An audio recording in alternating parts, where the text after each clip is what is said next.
and to the republic for which it stands, one nation, under God, indivisible, with liberty and justice for all. Thank you. Please be seated. And I note for the record, all board members are present. Good morning. All right, we'll dive right into our agenda, and I move the approval of the minutes of the November 3rd, 2025 board meeting. Second. Second by Mr. McCafferty. Any unreadiness? Hearing none, all in favor, aye. Aye. Aye, the ayes have it. And we have before us Secretary of State Directive 2025-54, Special United States Senate election, and I move to acknowledge that directive. Second. Second by Mr. McCafferty. Any unreadiness? Hearing none, all in favor, aye. Aye. Aye, the ayes have it. And on to absentee services relocation update. The chair recognizes Director Perlotti. Good morning, everyone. The absentee services relocation, just want to look real quick to see if Director Dever is here. Director Dever present or online? He is not. Okay. So, I'll give you an update. Oh, okay. Yep, he's coming in. So,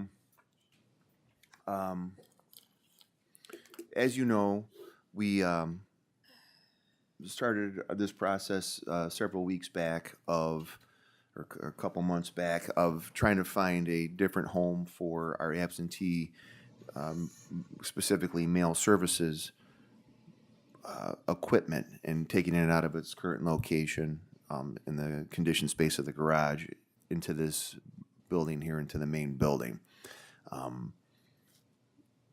That move would displace something that was already in the works as far as to the places where we were going to go. So there was work that needed to be done with Public Works, the administration, Board of Elections, to figure out how do you juggle all those pieces and make the puzzle work. And working with Public Works, we came up with the Board of Elections and Public Works a space allocation that we think would work and be successful in this building. And Public Works continue to further work on that plan, and there's still work to be done on it. But sharing that with County Executive Administration, they wanted to make sure that all the partners impacted by this would be able to function when everything was said and done. And I think what we had learned last week is we're at that point, and I think that all the needs can be met. And now you go through this whole process which we've been living through as far as permits and this and that. And the Public Works Director Dever is here, and he can speak a little bit, or he can speak a lot more to what those processes are, because he understands it and knows how to do that. So he is present, and I would ask if he could have a few minutes at the podium. Absolutely, Director Perlotti. The chair recognizes and welcomes Director Michael Dever. Welcome, sir. Good morning, board members. Michael Dever, Department of Public Works. Thanks for having me. I think this is the first time I've come to present to you at the new location, so it's good to be with you today.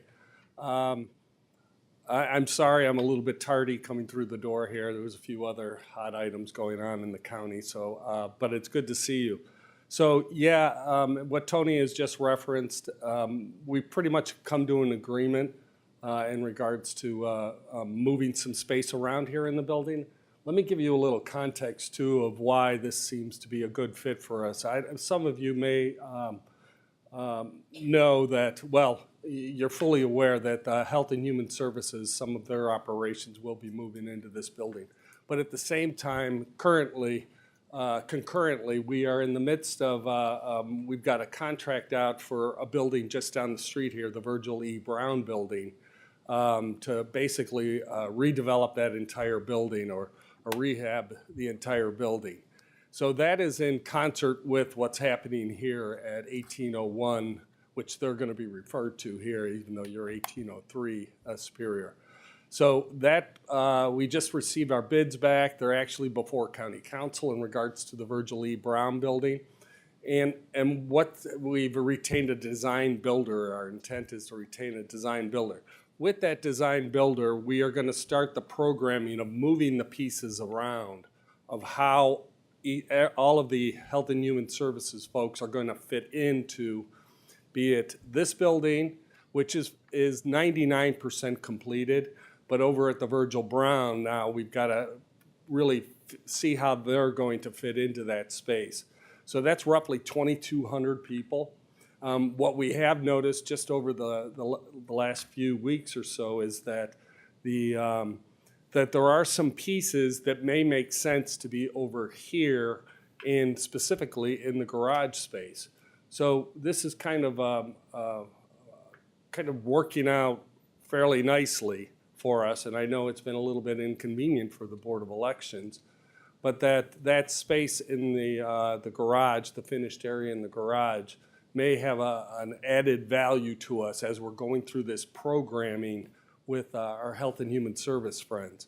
So, but with that being said, Tony's correct. We've come to an agreement about bringing in the Board of Elections group into the building here. We have started the process. We've forwarded already our conceptual drawings to the landlord and their architect. Now we are going to start incorporating those. We've got to then in turn submit those to the City of Cleveland and go through the process of getting their approvals of those plans. And then in turn, we hope to pull permits and then to start construction. As you may be aware, the landlord has already started some demolition work in the building, and unfortunately, a water line was hit last week here, and it caused a little bit of damage. So they're correcting that damage right now, just above this boardroom. The landlord, like I said, he's going to start doing some of the work, the demolition work, but until we get those approved plans from them, for them then to do the build out of that space, is going to be a little bit of time. And now I know the board at a previous meeting had spoke about the hope of getting into that space by March. I think that's a tall order for us to be able to get that accomplished, specifically as we have to wait for third parties to really get approval from them. We will work as quickly as we can, but at this time I would just suggest that through that process, this will be a priority of ours to get that operation in here, because we'd like to start the work actually over in the garage space for Health and Human Services too. So we're working all of these bits and pieces and parts, but now that we've come to an agreement to at least bring those operations into the building here, I think we're on a good footing going forward. So I stand here for any questions you may have. Thank you, Mr. Dever. Board members, any questions for Director Dever? I do. Director, you said March might be a pretty tall order. I guess county speak, that almost feels to me like that means it's not going to happen in March. But there's a May election, so how close do we get to having that done in time for the staff to get things ready? Well, that would be the thing, is to get it all in here and to have it operational. That means you'd really have to have it completed by the end of February, so that, you know, the early vote, when all of that starts. So that's why I'm beholden to other parties to get things accomplished, and I think they're moving as quickly as possible. Obviously, the landlord's interested in getting additional rent from us, so they're working as quickly as they possibly can too. So it's to their advantage to try and get these moves taking place so that they can in turn get us in. So I don't want to commit to something to you and then in turn it not happen. So. What would be our next window? Right, that was going to be my follow-up. What would be our next window? So If not by March, then what would be the next target? we would have the election the first week in May, the cure period, following that. So that absentee piece of it, we would be done utilizing the equipment mid-May, even though ballot department will still be working on certification, but we'll have their pieces to them. So until the unknown election happens, The following election would be the November election, in which absentee, Uokava, which this department is responsible for, Uokava would open up in September. But we want some time to get in because just the logistics of operating within the footprint, even though it's the same campus, there's definitely some lessons to be learned, working with a multi-room thing. So if it doesn't happen for May, then really we need it in time for November. But again, it'd be nice that we do need some time to play around and figure out how we do it, how we get a good flow and keeping it. And of course, November's volume will be substantial. Thank you. And Director Dever, I was happy to hear you say that this is a priority for the county. It's in everyone's best interest for us to do this sooner rather than later, mainly because next year is a gubernatorial, and it's much better for our agency operationally to have gone through that in the primary cycle before trying to roll this out in a general election. Not that they won't pull it off, because the staff will always do that, but it's always better to have had that experience in the spring so that we can work out some details in the fall. So I do appreciate you saying that this is a priority for you, the landlord. It works out better for everybody if we can get this done sooner than later, and we will do what we can to help you get what you need, because it seems like you're ready to get to work. So if there's any blocks that you're encountering that we can help, we want to put the pressure on, because we really would like to be in that space by March the 1st. Well, I appreciate that, Mr. Chairman. I may take you up on that into the future, but as of right now, we're working through, the complexity of this, and we feel confident that we'll get it accomplished. It's just I don't want to commit to you that we'll be ready for. And I certainly March understand election. and appreciate that. Thank you, sir. Any other comments from the board or a director or deputy director? All right. Mr. Dever, thank you for your time, and we look forward to continuing our partnership. Yes. Thank you so much. Thank you so much, too. Okay, on to our ballot item. I move the approval of the final ballot order for the January 6, 2026 Oakwood Village special mayoral election. Second by Mr. McCafferty. All in favor, aye? Aye. Aye, the ayes have it. And to candidate and petition services, I move to acknowledge the following resignations from and appointments to elected office. David Adden, Gates Mills Village Council, Member of Council. Michael Press, Gates Mills Village Council, Member of Council. Johnny Warren, Oakwood Village Council, Member of Council at Large.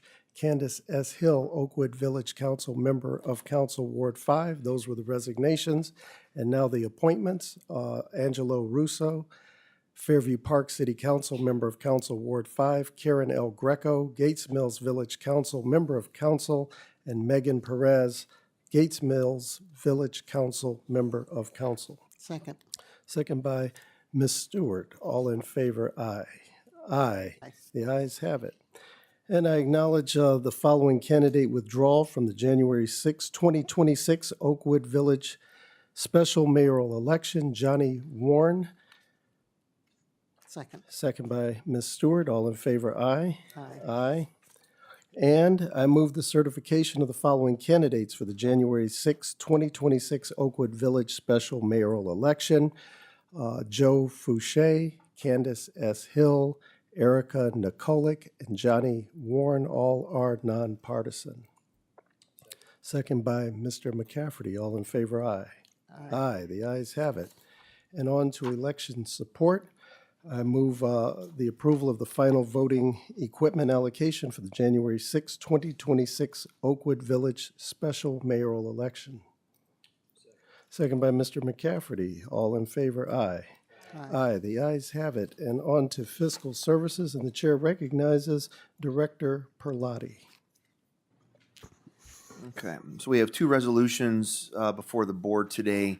The first resolution, A, is with Midwest Direct, and this is for the authorization to send and then to subsequently pay for the voter information guide for Oakwood Village. So we are getting that squared away, and Midwest obviously has done this work for us before, And the goal is to try to have that voter guide in the mail about the first week of December.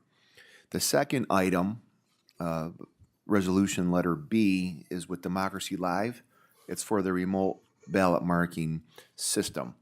Remote ballot marking, as a reminder, that is the system that if someone from their home, if they have a disability, are able to have a ballot, absentee ballot sent to them electronically, and then they can use the tools, screen readers and things like that that they have on their home PC in order to make their selections to ultimately print that ballot, send it back to us.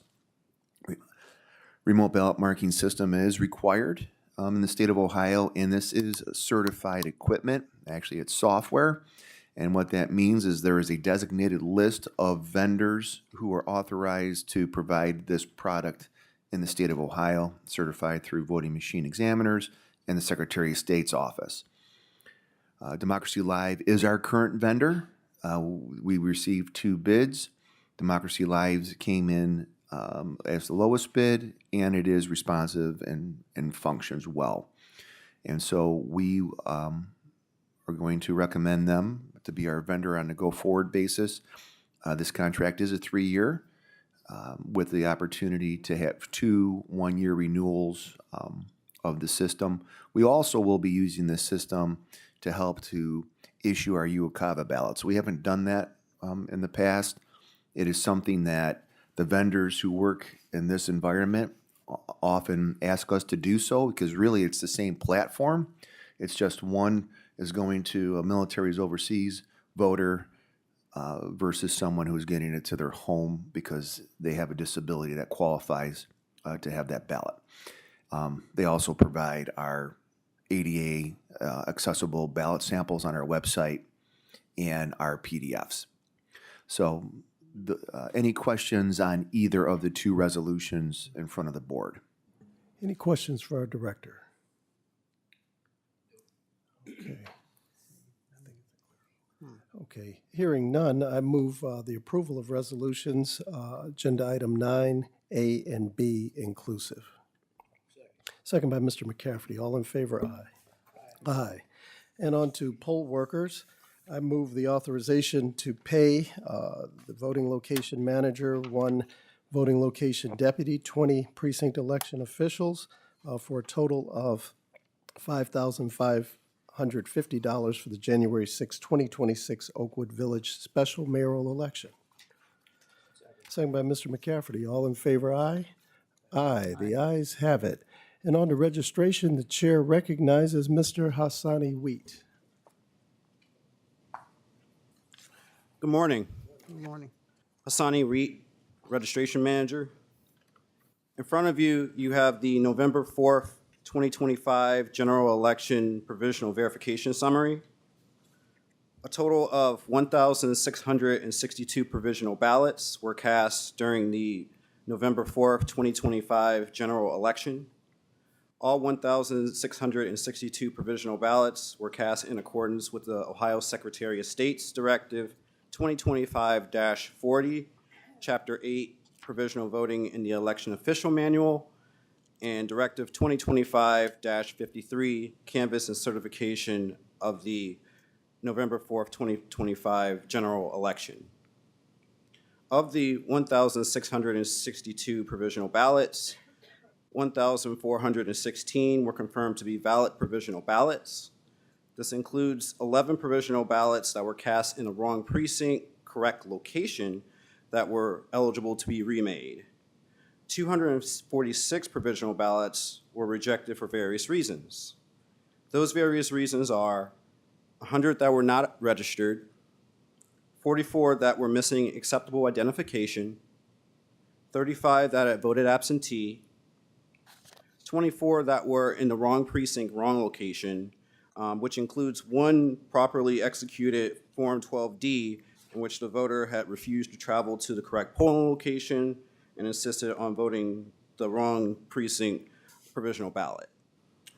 21 that were non-matching identification, 5 that were an invalid address, 4 that were empty envelope, 3 that were missing address, 3 that were non-matching signature, 3 that were missing a date of birth, 2 that were no signatures, and 2 that were voted absentee that had a challenge.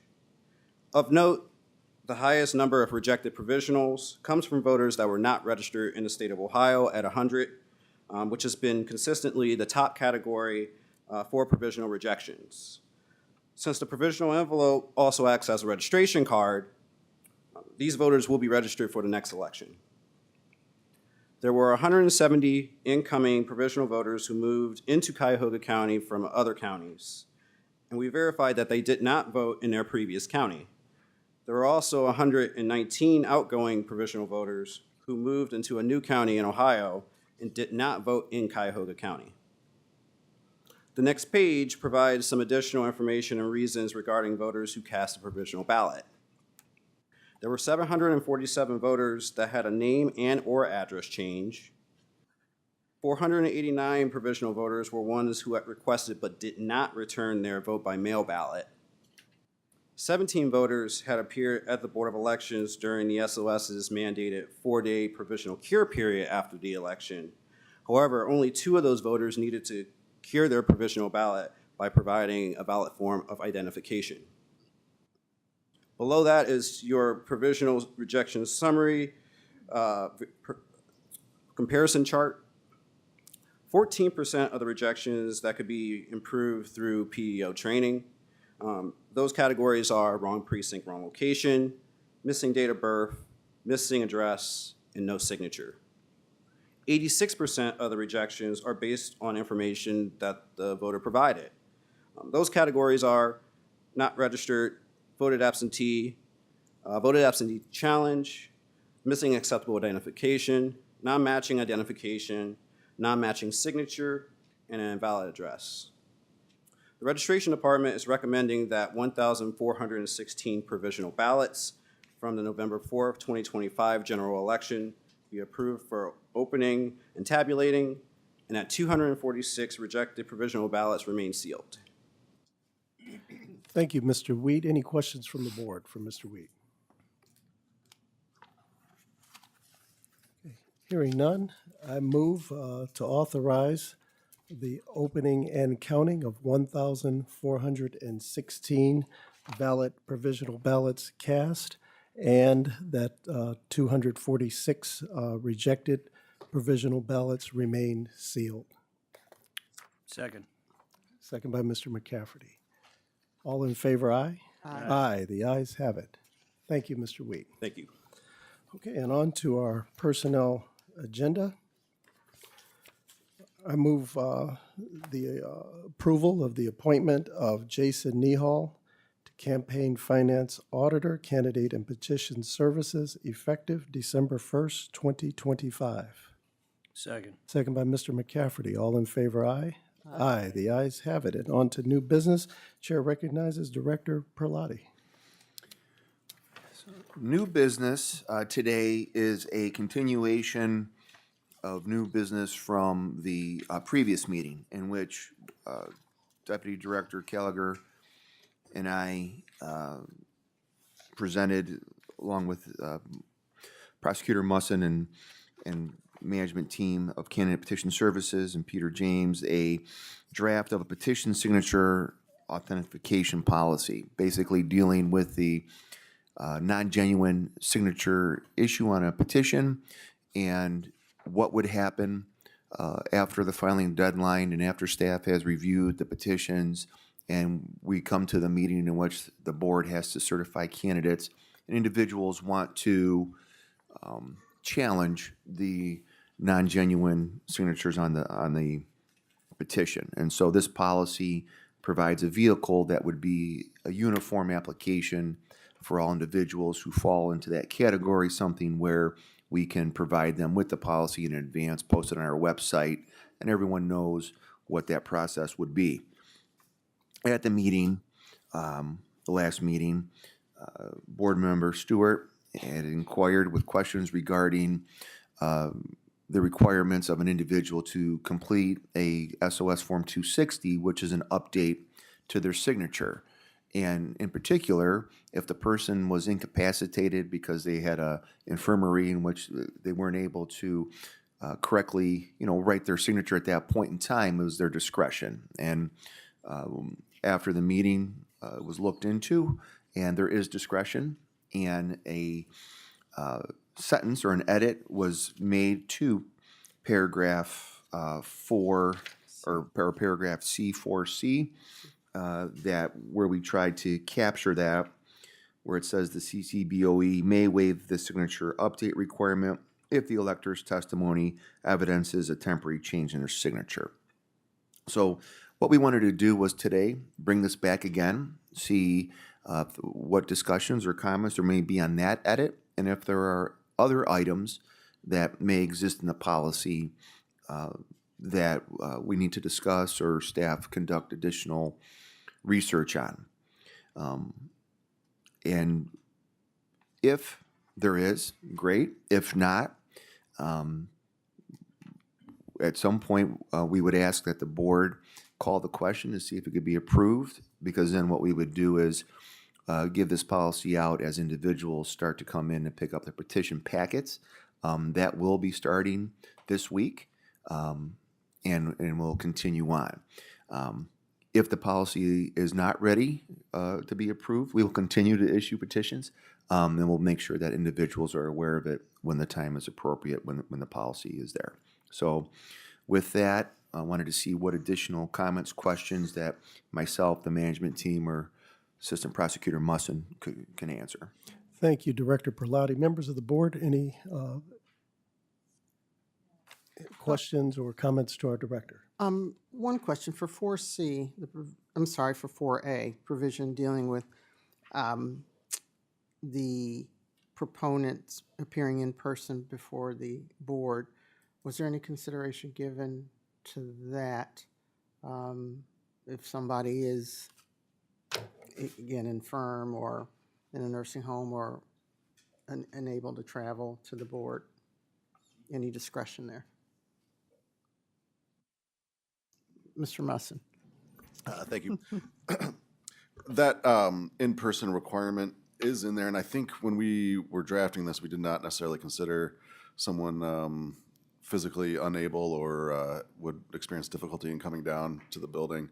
I think the in-person requirement was put in there to verify the identity of the elector through the presentation of photo ID or something similar to what they present when they are for voting purposes. I think if we allowed Zoom, they could present their ID through the camera. And if, it is an ADA compliant building, so I think there shouldn't be too much difficulty for someone to come down. Of course, it's an inconvenience. And then there's time constraints on folks' availability. But the in-person requirement could be waived. I think, ADA requires you to modify policies to provide access to government programs. So I think federal law would come into play if there was a need to waive that requirement. But as it's written now, on its face, it does require that in-person attendance, though we could modify it to provide the board or the director with the ability to grant an exception where appropriate. I don't think should be a problem, and I'm personally fine with it rolling out the way it is, but I do think that's a provision we'll need to keep an eye on. I think that's a great question, though. I agree with you. I was fine as it was, but maybe do we need to put language in to carve out just the board has discretion to review any requests given, someone? I think that was a good question.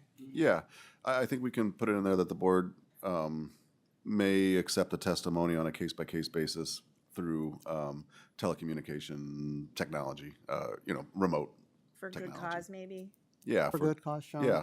It is inconvenient, but I agree, it doesn't really make sense that we have this policy if we're not going to be a little more firm with Right. what we require.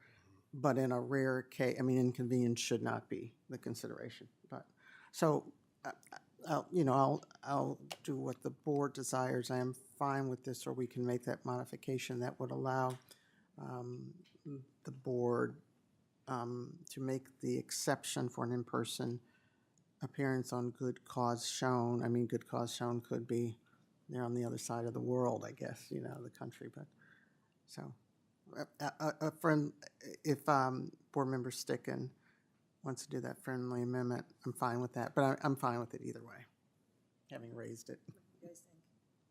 No, I'm comfortable with it. Just wanted to be clear on the language. Is it stay the same or is there a modification? Well, did you, I mean, I guess the question is, should we make the friendly amendment? I guess I don't know how you guys feel How do about you it. want to word that? Only because we do go out to nursing homes, we do go out to hospitals, even to vote. It's a little different because it's for voting. Oh, sorry, it's for voting, but, I mean, we do have those carve-outs already, and to your point, I just don't want to go sideways with the federal requirements. So that would be my only concern. But I don't want it to be a free-for-all because, you know, I do think that's a good point. We're passing this for a reason and having a clear process. And we don't want people to take advantage of any loopholes, but I do think like, and maybe we tighten up the language of what good cause shown is, if it's not infirm, maybe we say someone who's, you know, unable to leave or travel, or I'm open to any of that. it doesn't say it yet, it doesn't say it at all. Right, I would say. Mr. Musson, it looks like you want to say Uh, something. I think, yeah, we can, yeah, I don't want to wordsmith it on the fly, and I could try to come up with something, but I think if the board approves it with that general concept, we can implement it through specific language after the meeting. Just approve, if you're interested in going that route, it could be approved as amended to accommodate individuals who are unable. The board has the ability to entertain testimony through remote technology on a case-by-case basis for good cause shown or something like that. I can make that friendly amendment verbatim what you just said, and I would add in compliant to be also in compliance with federal law. Got it, yep. Okay? And I Yeah. guess that'll be my motion. Okay, that motion is on the floor. Is there a second? Second, Second by Ms. Stewart. Motion made by Ms. Sticken. All in favor of that motion, aye. Aye. Okay, so that amendment has now been approved. So the business before the board now is the adoption of the policy with that amendment.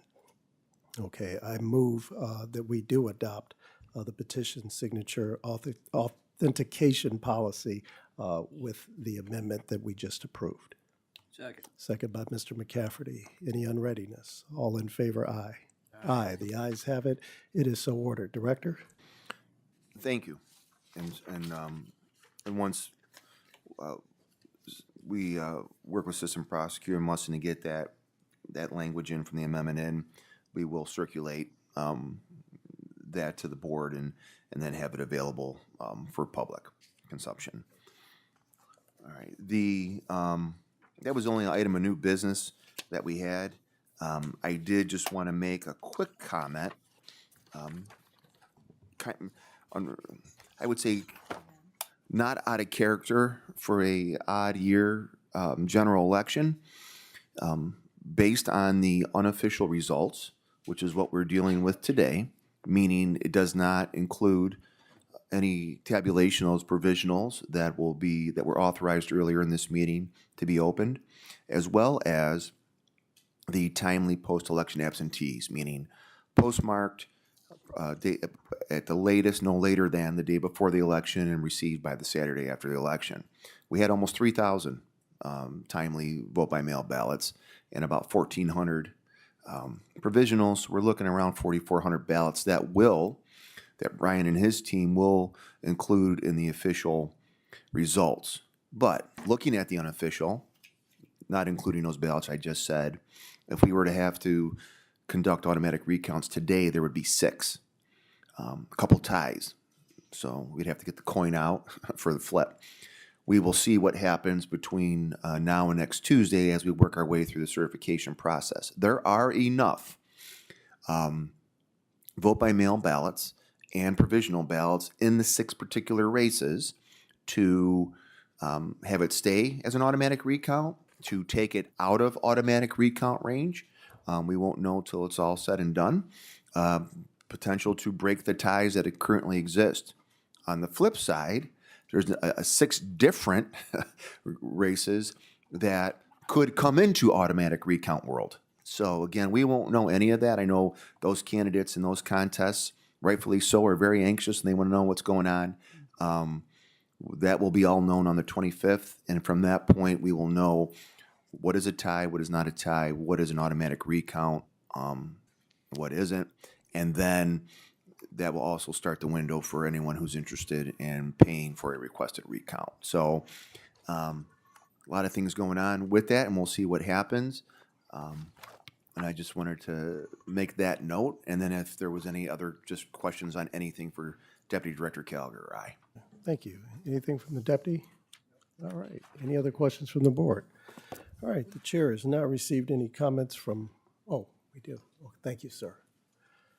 Okay, the chair has received two comments for public, two requests for public comments. So the chair recognizes Ruth Gillette. Ms. Gillette? Okay, there she is.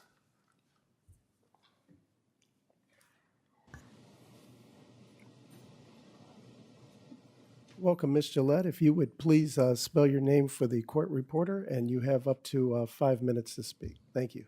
Thank you. Gillette is G as in George, Illett.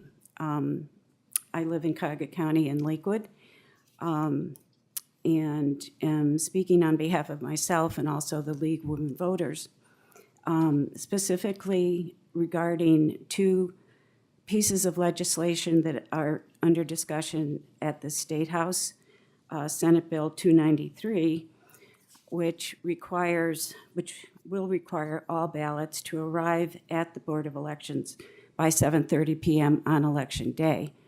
The U.S. Department of Justice has threatened to sue Ohio if it does not adopt this change. I just want to point out that until 2022, the grace period for receiving late arriving ballots was 10 days, and it had been reduced to 4 days. And now this move to not count any ballots that arrive legally through the post office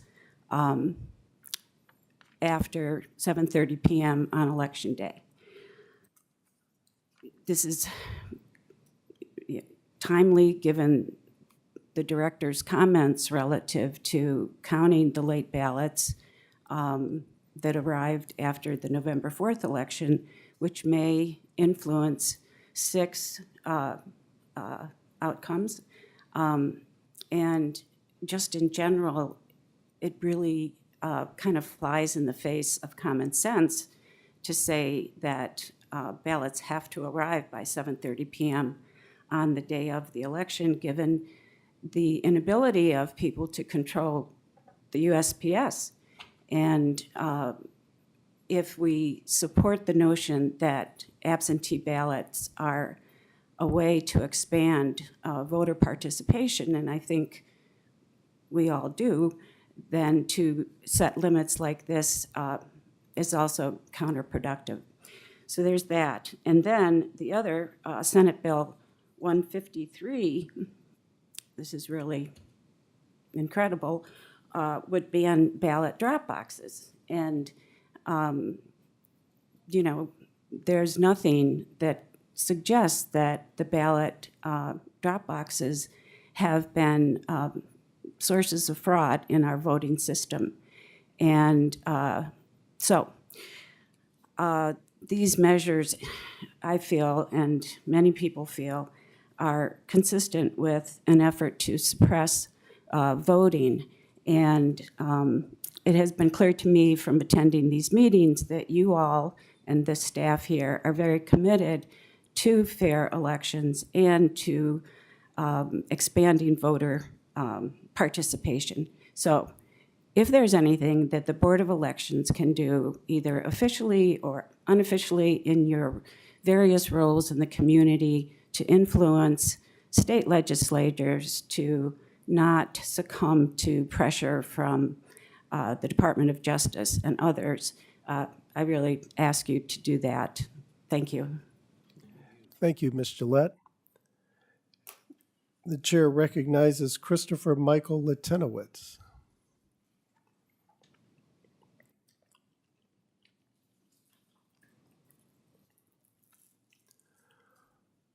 Welcome, Mr. Latinowitz. If you could please spell your name for the court reporter, and you have 5 minutes. Christopher Michael, Litwinowicz.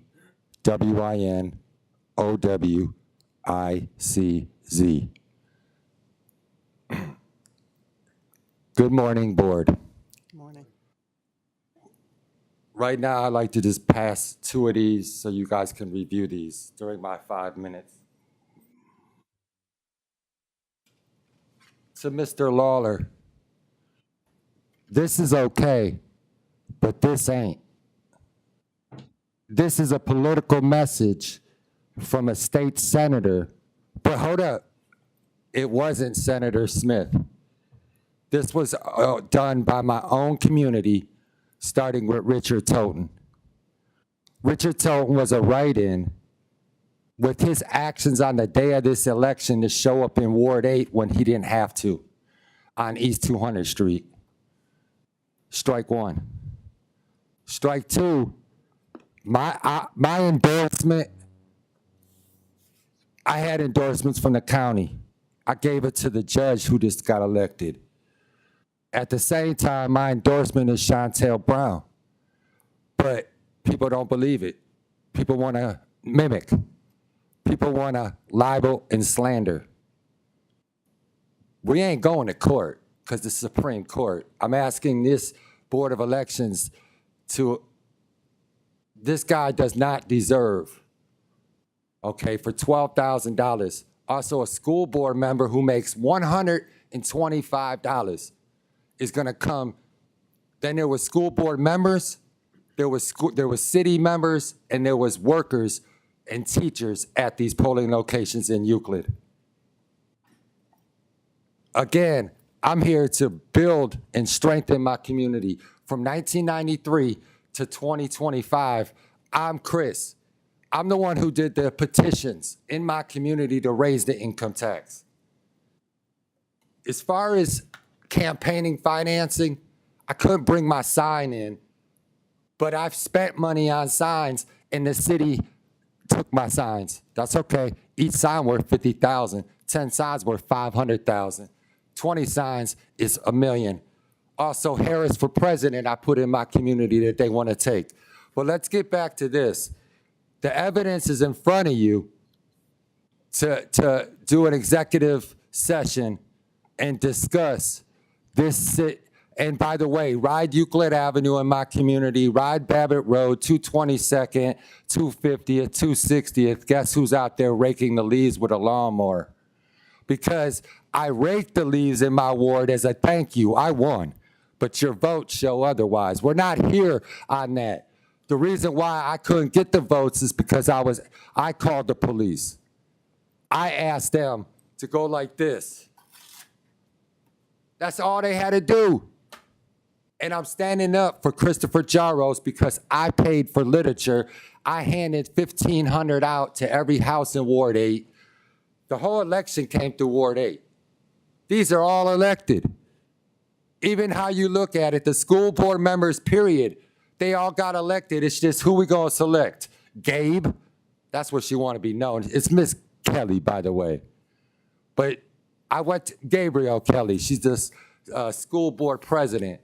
I went to school with her. I was in NJROTC, Meritorious Achievement, United States Marine Corps, an Eagle Scout. It feels like I've got to, and this is an equal opportunity of employment. So as this discussion has continued, we've also did a written protest online about this situation, came down and gave 3 of these to the security guards out there. We don't need a new election in Euclid. I am the council person elect. Mr. Richard Toten, bye. What? I got to come back in 6 months and recall him for this action? You know, the option is illegal campaigning against one individual. It's not even about the disrespect of whatever you want to call it. I can't say his name, Ohio State Senator. That's impersonation. They could have said this is the official list of Euclid endorsed, but they didn't have to say an unendorsed candidate is circulating a fraudulent slate card. Where is Dana Hills? Okay, Mr. Lieutenant, your time has expired, and we thank you for your advocacy, and you are excused. Thank you, sir. No more. We're done. Thank you. All right, there being no more business before us, I move to recess the meeting. So moved. All in favor, second. All in favor, aye. The ayes have it. Have a great day.